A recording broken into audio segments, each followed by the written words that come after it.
Zdravím všetkých divákov pri pilotnom vlogu o psychologických aspektoch našej existencie, ktoré sú fascinujúce a dajú sa overiť empiricky. Empiricky znamená založený na priamej skúsenosti alebo pozorovaní. Ide o poznanie, ktoré pochádza z praktického a reálneho skúmania sveta namiesto teórie alebo predpokladov. Empirické dôkazy sú výsledkom merania, pozorovania alebo experimentu a nie abstraktného prijímania informácií, ktoré sme sami neboli schopní overiť. Už teraz si plne uvedomujem, že niektoré veci sa na začiatku môžu javiť ako mätúce, príliš nahromadené na seba. Mesiace premýšľam nad tým, ako vlastne začať a o čom mám v úvode rozprávať. Problém tejto filozofie je, že je veľmi jednoduchá a zložitá zároveň, pretože na jednej strane dáva zmysel a na druhej strane postupne prekrúca všetko, čomu dnes ako spoločnosť veríme. Preto vás prosím o trpezlivosť.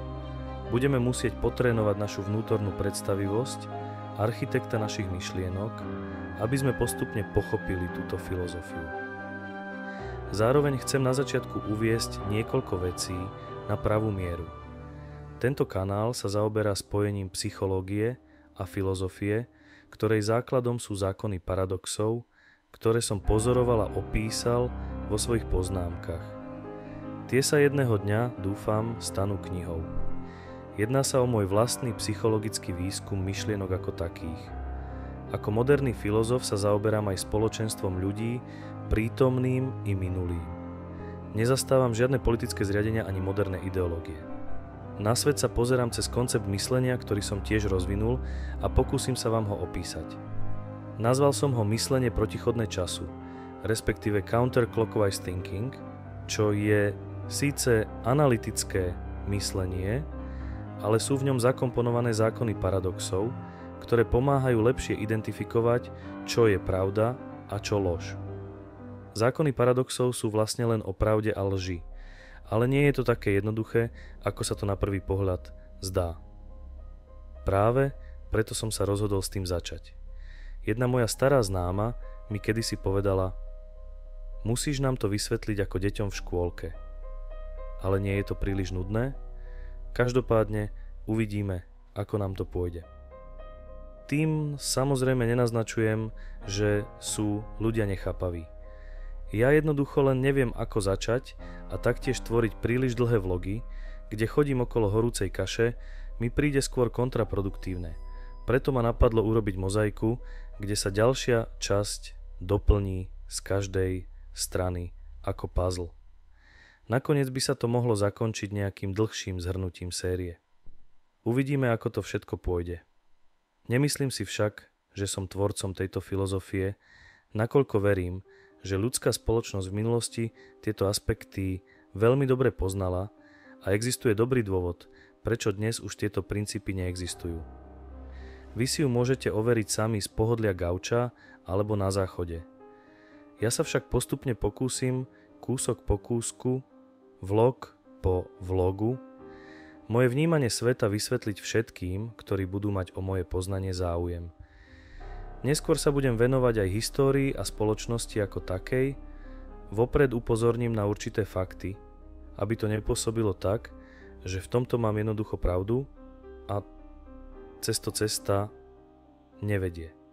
Konec koncov by som bol rád, keby tento kanál a moje rozprávanie bolo vnímané objektívne, pretože sú to moje názory, ktoré rozprávam, ale nechcem vás presvedčiť o tom, že je to tak, to musíte posúdiť sami. Inak by som bol len ďalší manipulátor. Zo začiatku v prvých videách by som rád začal s rozdelením pojmov, ktoré budem používať neskôr, kde sa budú tieto témy rozvíjať a prekrývať.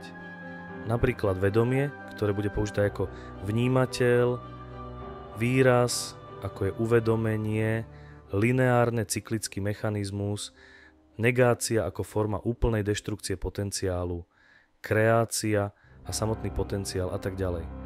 Taktiež sa občas objavia absurdné príklady, aby sme konec koncov pochopili, čo už dávno vieme, len si to zabúdame uvedomovať. Pokiaľ zaznie nejaký nový výraz vo videu a nebude dostatočne vysvetlený, bude vysvetlený postupne v ďalších videách z dôvodu prepojenia všetkých aspektov, ktoré budem riešiť. Je lepšie uviesť zo pár príkladov a postupne ich rozvíjať neskôr, ako dlho rozprávať len o jednom, bez prepojenia na ostatné. Uvedomenie si vedomého je totiž kľúčové a výraz typu som si toho vedomý nie je tak úplne presný. Správne by bolo ja si to uvedomujem. Prečo? Pretože aj náš ľudský život započal ako vedomé vnímanie sveta okolo nás a v nás samotných, avšak bez uvedomenia si vedomého. Čo to ale znamená? Znamená to, že vedomie a uvedomenie sú dve rozdielne veci, ale bez seba nedokážu existovať. Preto aj malé deti potrebujú pre svoj život uvedomelých rodičov, pretože samé o sebe ešte nemajú rozvinutú schopnosť uvedomovať si svoju existenciu. Oni proste len žijú. Malé deti a najmä bábätká reagujú na podnety sveta impulzívne, čo znamená, že u nich neexistuje emočné spektrum medzi kľudným stavom a plačom. Táto téma, aj keď vyzerá zjavne jednoducho, dokáže ísť do hĺbky práve kvôli paradoxu informačnej kreácie, čo je proces, pri ktorom sa paradoxne dozvedáme omnoho viac, než sme pôvodne zamýšľali. To je vo svojej podstate princíp uvedomelého vedomia, ktoré sa neustále rozvíja a zároveň má paradoxné tendencie ničiť sa, respektíve zničiť to, čo bolo vytvorené, čo nedáva na prvý pohľad zmysel, no napriek tomu sa to deje z vyššieho princípu, dá sa povedať. Napríklad, keď zo zeme vyrastie ruža, tak za určitý čas uschne a zhnie. Prečo nemôže byť navždy ako jej najkrajšia verzia? Odpoveď leží niekde medzi zrodom a smrťou. Často zaznie aj pojem lineárne cyklický mechanizmus, čo znamená, že lineárny pohyb, rovno alebo vpred, sa vždy akoby zastaví v kruhu, kde chvíľu pobudne a kde sa formuje do niečoho zložitejšieho a väčšieho, čo sa usadí v našej mysli. Predstavte si to ako balón, ktorý letí rovno, zastaví sa, nafúkne sa a vznikne na ňom jeden pruh farby, ktorý si zapamätáme ako určitú zmenu. Zmena je rozdiel medzi začiatkom a následkom. Začiatok je už minulosť, pretože balón je teraz väčší a má pruh a následok je prítomnosť. Medzi začiatkom a následkom je však nejaký čas a mechanizmus vývoja udalostí, ktorý si niekedy hneď neuvedomujeme. Pozorovateľ si pamätá balón menší a bez pruhu, ale teraz si uvedomuje jeho novú veľkosť a pruh to je lineárny cyklický mechanizmus. Niečo sa mení na základe princípu poznania tejto zmeny, kde sa porovnáva minulosť s prítomnosťou, čo zaručuje konzistenciu vedomostí, čiže spomienok v čase a priestore. Značný dopad na konzistenciu našich spomienok má jeden dôležitý faktor, a to, či sme zmenu balóna pozorovali na vlastné oči, teda empiricky, alebo nie. Keď nevieme, respektíve nepoznáme dôvod alebo koreňovú príčinu tejto zmeny. Tento proces v našich mysliach prebieha neustále a každodenne, akurát si ho neuvedomujeme. V našich mysliach teda vzniká od detstva svet, ktorý je zrkadlom pozorovania, čo vytvára názor na veci, ktoré poznáme, od tých obyčajných, ako sú prvé farby, ktoré si zapamätáme, až po zložité fungovanie vecí v našom svete. Napríklad vieme uvariť zložitý recept. Ako ľudstvo vieme zostrojiť motorové vozidlá, mobilné telefóny, nádherné piesne. Toto všetko má svoje korene v pochopení vecí z minulosti, ktoré sme postupne rozvinuli do dnešného sveta plného technológií a výdobytkov. Ale nebolo to vždy zrejmé. Technológie a ani kuchárske knihy nerastú na stromoch. Ani zo zeme ako samozrejmosť. Následok, ktorý vnímame, má svoju príčinu. Keby sme chceli zistiť proces rozvoja našej civilizácie, zabralo by nám to veľmi veľa času. Museli by sme sa vracať do minulosti, aby sme pochopili prítomnosť, to je empirický fakt. Avšak tak by sme sa dozvedeli veľmi veľa informácií, než sme pôvodne zamýšľali pri pohľade na niečo, čo nás len zaujíma, a to je ďalší fakt. Teraz sa vlastne bavíme o analýze stavu, ktorý vnímame v prítomnosti. Chceme vedieť koreňovú príčinu jeho vzniku alebo mechanizmus. Myslenie proti času je výskum, ktorým sa vraciate do historických záznamov, aby ste sa dozvedeli viac a viac, čo tvorí vedomosť, pretože to z nejakého dôvodu chcete vedieť. Čím dlhšie to trvá a čím hlbšie idete do podstaty veci. Pokiaľ vás niečo nezaujíma, tak sa logicky o danej veci alebo téme viac nedozviete. Aj o ovoci, ako je jablko, sa môžete dozvedieť kvantum informácií. Keď sa budete do hĺbky zaujímať o jeho podstatu, je dosť možné, že napíšete rozsiahly výskum vrátane kníh len o jablku. To je vlastne informačný paradox kreácie, pretože na prvý pohľad vedome vnímame len guľatý tvar na strome. Avšak vôľa zistiť, čo to je, ako to chutí, prečo to rastie, kedy to rastie, je vlastne obrovské rozvetvenie informácií o jablku, ktoré sa na prvý pohľad javí ako úplná jednoduchosť až blbosť, ale my si v dnešnej dobe neuvedomujeme, že ľudia v minulosti nemali televízie ani encyklopédie a videli len to jablko, ale netušili prečo ani na čo do doby jeho preskúmania. V jednom príbehu sa síce dočítate o hadovi, Éve a strome poznania s jablkom, ale takto jednoduché to naozaj nie je, ak to nebolo myslené čisto metaforicky.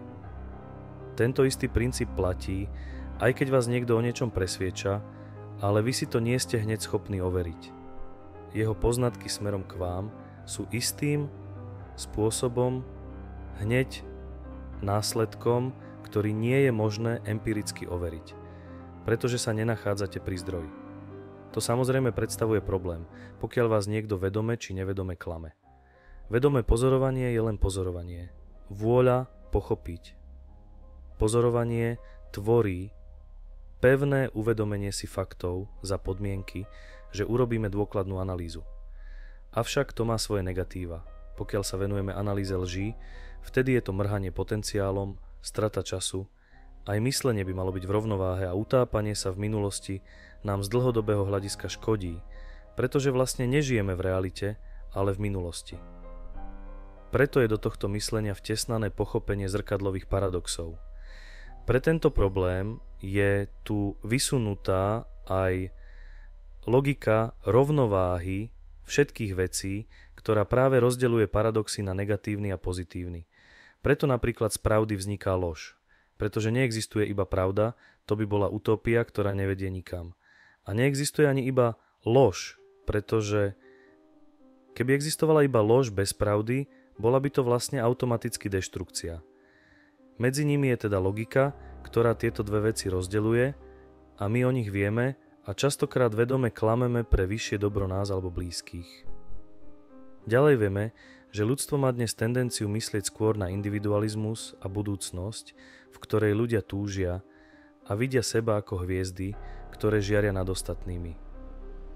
Táto doba to umožňuje, je logické, že to ľudia využívajú, ale čo tí ostatní? Tí, čo len pozorujú? Môžeme to pozorovať empiricky? Áno, stačí sledovať, koľko dnes máme vo svete influencerov, ktorí majú tzv. Nasledovníkov, followerov, subscriberov, čo ich hierarchicky na oko posúva nižšie v spoločenskom postavení, ale to je tiež o uhle pohľadu a povahe influencingu.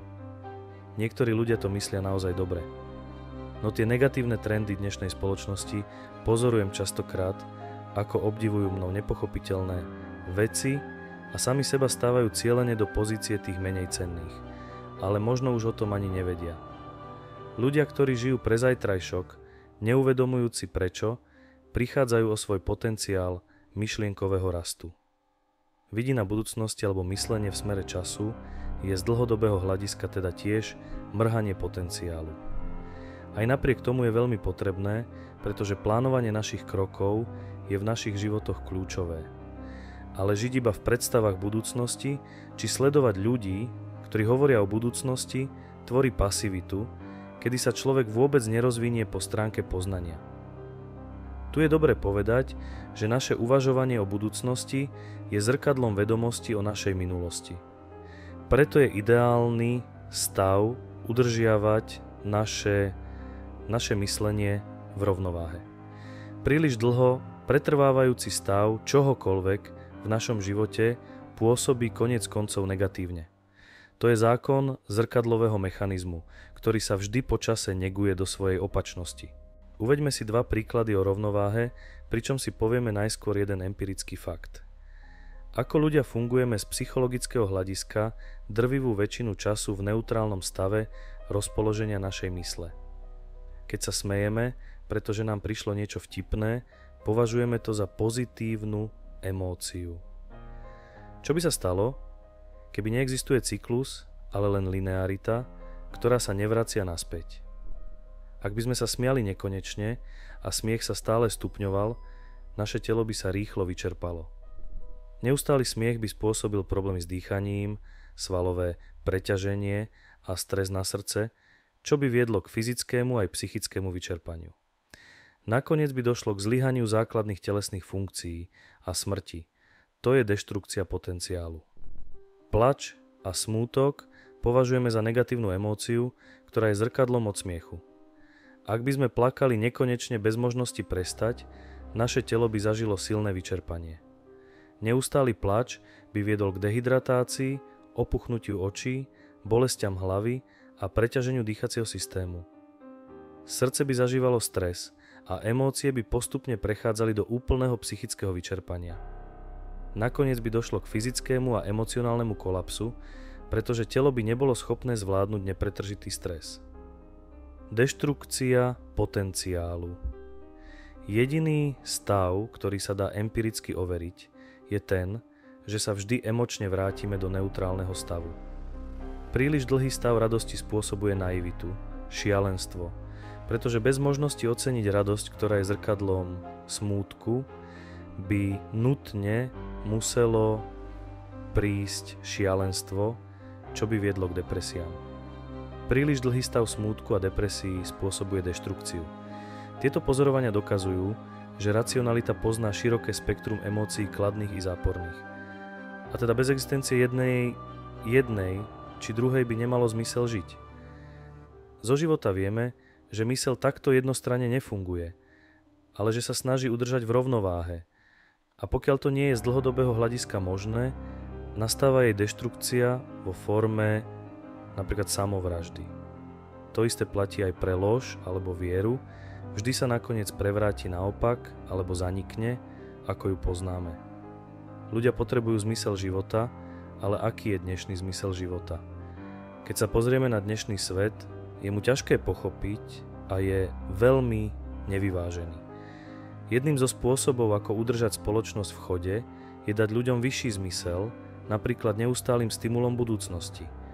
Nejaký cieľ, ktorý sa neustále opakuje, ako je výplata, dovolenka, nové auto.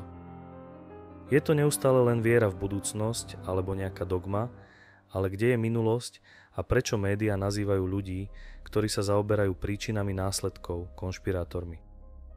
Všetko, čo dnes vo svete pozorujeme, sú dva paradoxy. Jeden je kreatívny a druhý je deštruktívny. A vidíme to aj vo svete, v ktorom žijeme. Svet plný konfliktov, vojen a nenávisti jeden voči druhému.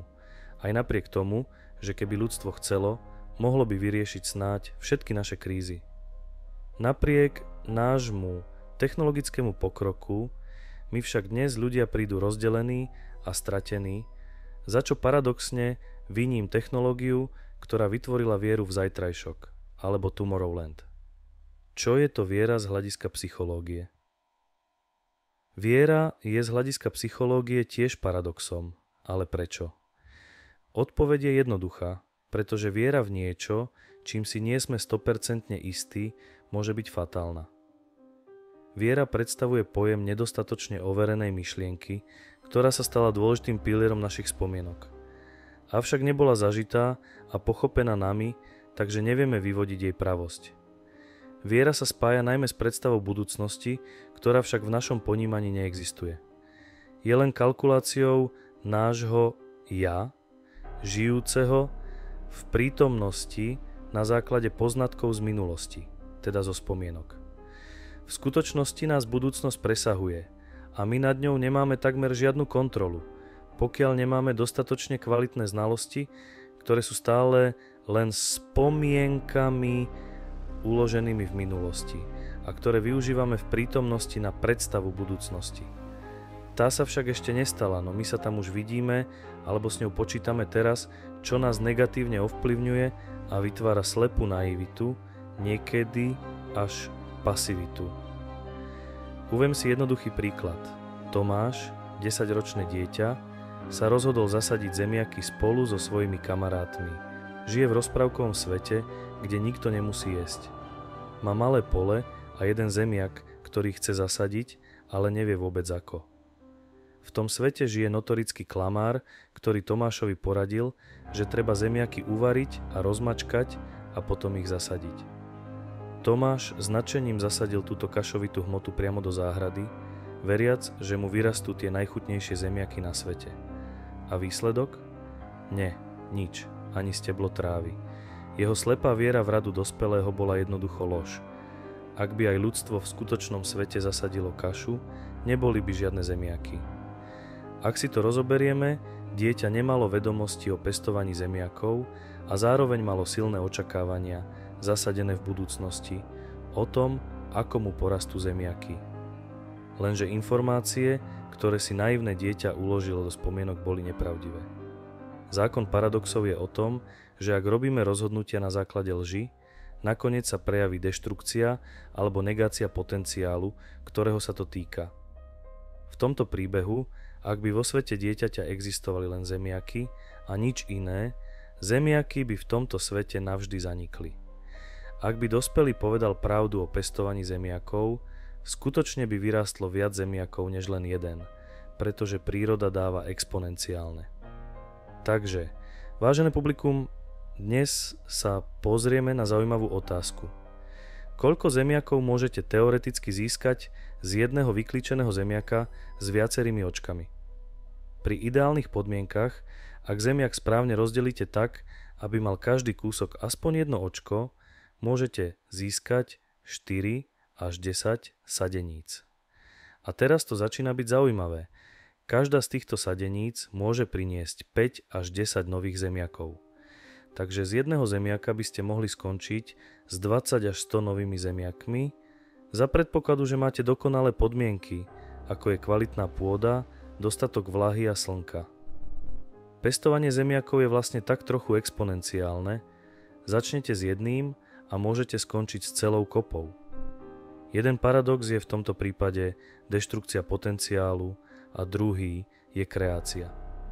Všetko však závisí od kvality spomienok, teda vedomostí, a táto kvalita informácií je priamo úmerná snahe pochopiť princípy toho, čo nás zaujíma.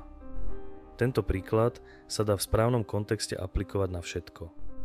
Naše spomienky sú vlastne naša pamäť, ktorá tvorí kognitívne piliere našej osobnosti. Kognitívny pilier je ako kopa podobných myšlienok, uložených nehybne na sebe, ktorá tvorí náš vnútorný svetonázor voči okolitému svetu.